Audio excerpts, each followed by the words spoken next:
Hello everyone, my name is Raji Nelson and today we will be discussing the Alienware Aurora R7.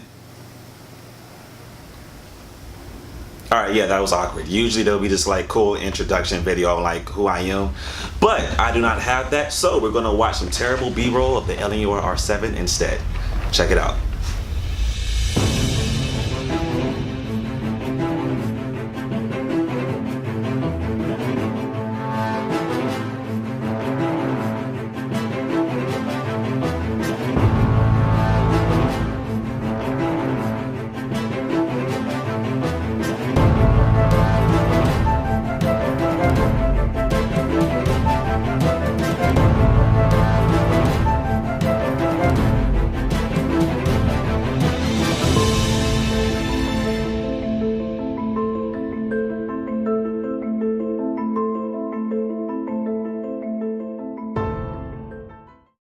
Welcome back. Now that that cool, awesome, but not so great B-roll is done with, I do have a couple of things to say. I have just went into PC gaming maybe about 4 months ago, and I wanted to do a review on this product when I first got it because I think it would be really cool to have a person who been playing console his whole life to just jump randomly into the PC world. So, with that being said, I do want to say that my experience has been great so far and I cannot wait to get this review down for you all. And on top of that, I do want to say that I am not a tech whiz. I have basic knowledge when it comes to PC parts and how PC operates. I'm not clueless, but I just have basic knowledge. Like for example, I do know what a GPU is, obviously CPU, motherboard, I know how that stuff works, processors.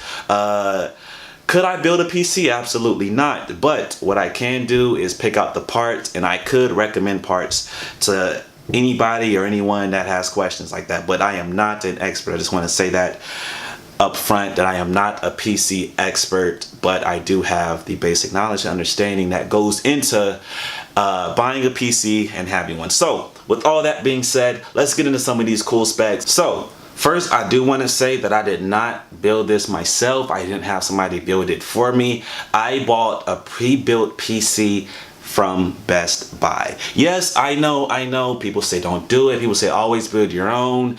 Pre-builts are bad, they'll just break on you. But I can assure you that the Dell Alienware Aurora R7, I have been playing it almost non-stop for about 4 months and I have had slightly to no issues at all. It's been a great experience, my first gaming PC.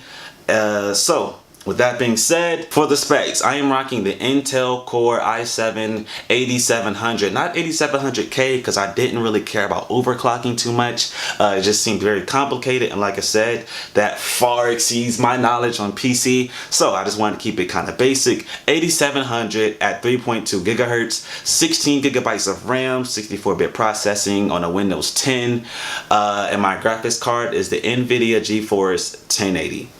What I do love about the Alienware Aurora R7 is the type of upgradability that comes with it. As for a pre-build, you have so much flexibility in what you want to do with it in the future. For example, you can run SLI. You know, if you want to add another graphics card, you can do that. Of course, you can add more RAM, up to 64 gigabytes of RAM. They have slots for SSDs. Mine didn't come with one. They did come with a 2 terabyte hard drive, which is really good, not bad. All right, jumping on over to the thermal controls. I know a huge thing always when buying a PC is the temperatures. How hot will my rig get? How cool will it be? What happens if I run it for 8 hours? What will my temperatures be? What happens if I push my GPU to the max settings? How hot does it get? So I'm hoping I can answer those questions with this rig and what your temperatures should be if you're running a CPU like mine and also a GPU. So here we go. The thermal controls, which is a really cool feature that Alienware provides with the command center. It's really cool, works really well, really clean, very polished. As you can see, I got my CPU sensor, my HDD sensor, PCI sensor, GPU sensor number 1, GPU fan number 1, my auto or my manual controls. Do you want the Alienware to control your fans, or do you want to control them manually? My front fan, my top fan, my CPU fan. You can see the usage rate.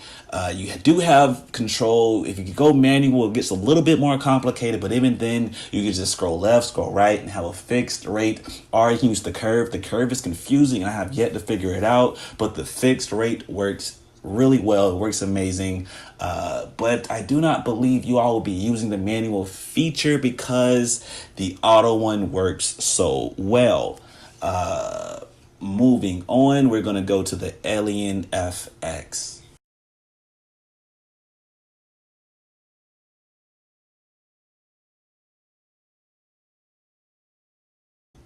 All right, here we are. So we're at the Alien FX. So basically what this is, it controls all your lighting, works so well. You can change the colors however you want.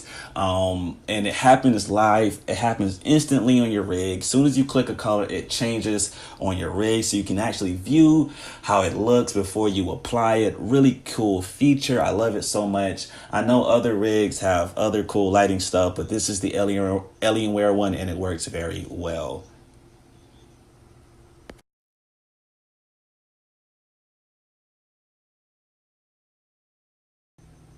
So now let's jump into the Nvidia control panel, which you will have access to if you have a graphics card in your rig.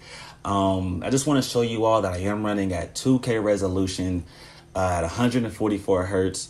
So I bring this up because in a minute I'm going to show you my temperatures when playing a game. I just want to let you all know that I am playing at 2K 144 hertz, so that is going to be more strain on my GPU, obviously, because I'm running at a higher resolution and also at 144 hertz. So I will be pushing this GPU to the limit, and it will explain why I run my graphics on medium or low or epic, depending on which game, because it's all about the frames with me. And honestly, when you're running in 2K resolution, it doesn't really matter. It's going to look beautiful regardless. Only certain games I see a huge difference, like maybe PUBG. But other than that, I don't really run my games in ultra or epic, but you won't have an issue. It will still kill it. This rig is a beast. All right, jumping into some Fortnite real quick. Not going to really give you all any gameplay. I just want to show you all how I run this game and why. Let's jump into the settings real quick. As you can see, I'm running in 2K resolution at 60 frames. My 3D resolution is a little bit low, maybe between medium or high. Everything else is on epic. Let's get into some gameplay and see what the temperatures do. So as we see, boom, there they are. Temperatures barely moved. Top fan is still not being used. Front fan is staying at 20%. CPU fan is usually going to stay at 100. Temperatures are still relatively low. My GPU sensor will stay around 77 degrees Celsius. It never goes higher than that. 78 maybe if I've been on for hours. But if you do want to lower your GPU temperature, all you have to do with this rig is maybe change it to medium and take the workload off of it, and it will run this game at about 60 degrees Celsius. It will just destroy it. Well optimized game. Really great game. All right, now moving over to Rainbow Six Siege, which is one of my favorite PC games to play right now. Really, really great game, well optimized. As you can see, I'm running it at 144 frames, which is really high. My GPU usage right now is at 22%, which is really incredible. Really low to be playing this game in 2K resolution at 144 frames and only be using that much usage is really, really nice. Very, very, very well optimized game. I just want to get into some gameplay, get into some footage. I'm using Vigil right now. I don't know if you all know anything about Rainbow Six Siege. It's a really great game. I recommend picking it up if you love intense first-person shooters. Now, jumping over into the options, let's look at our display and our graphics. So, 2K resolution, 144 hertz. As stated, graphics. I do have everything on low for Siege. Like I said, I want to push that frame rate for this game. Keeps the temperatures good. Really, really, really great rig. Let's see. Jumping on in here, loading in.